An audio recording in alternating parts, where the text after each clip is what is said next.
To become competitive, you have to create a personal brand. Okay.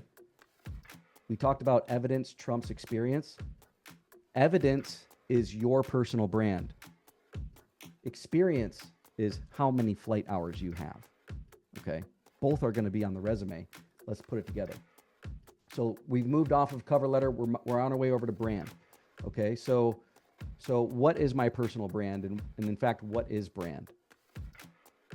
Brand, in my opinion, in aviation, is what problems you solve while you are working. Okay. And in fact, can you guys see this little field notebook right here? Does everybody see my thumbnail? This little field notebook.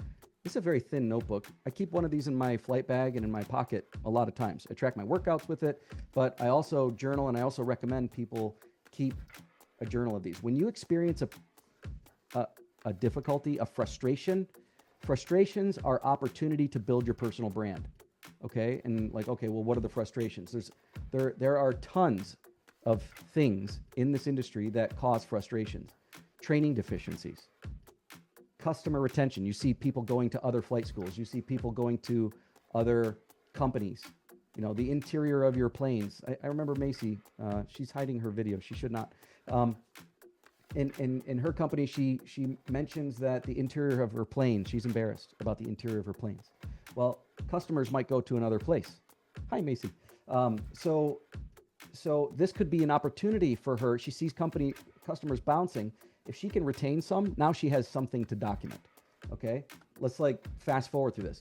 Unnecessary expenses. You ever heard the old saying, tripping over a dollar to save a dime? Like when you see companies doing that, find a solution. Safety. This is like obvious. And then like take your pick. There's a million things that screenshot this. There's a million things that could be coming up that you could try to help solve. Okay. Now you're not going to get any accolades. You're not going to get any credit for this at first. Okay.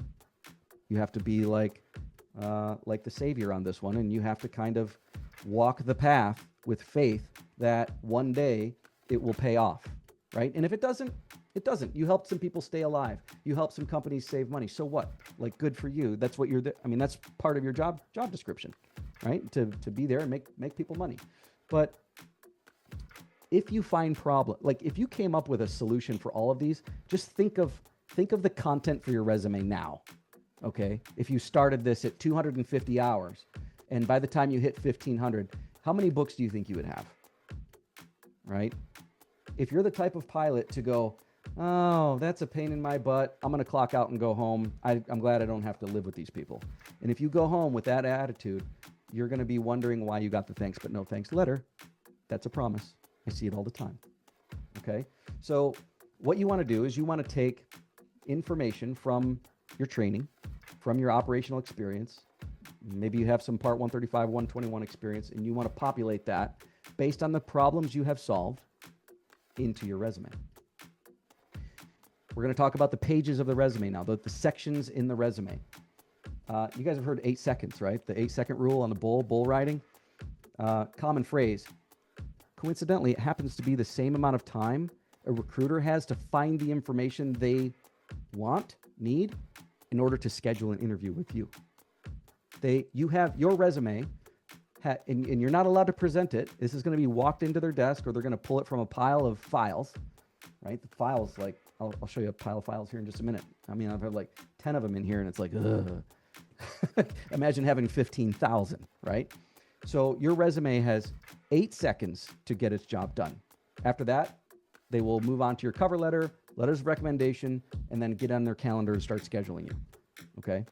And in there, we have all of these sections to cover: your certifications, your hours, your work experience, your education, and then anything extra that you want to put on there. Okay? So we're going to go through it piece by piece. Before we do that, I want you to consider human behavior. Put yourself in the recruiter's shoes for a second. There has been studies, and you can look this up yourself. The Nelson and Norman group did this massive study, and they used cameras to track rapid eye movement when people read documents. Okay, We always start in the upper left corner. Oh, top to bottom, left to right, happens to be the way we read. So where would you want the most important piece of information on your paper? Upper left corner, right? If you have large paragraphs, almost none of these words get read. None of them. They scan for numbers, which is why I like to track measurable progress. Because if you write, I have an 80% passing ratio or a 99% passing ratio of 120 students, those are numbers. People's eyes will then find those numbers, and then they will give you mental accolades inside. If you write, I have excellent interpersonal communication skills with strategic managerial, it's too much. Nobody cares, right? How much money did you make the company? I increased the revenue of this particular company by 87%. I dropped safety reports by 27%. These are the types of numbers that are going to get rapid eye movements to find those numbers and think of you well. Okay, so upper left corner or tops of the paragraph going forward.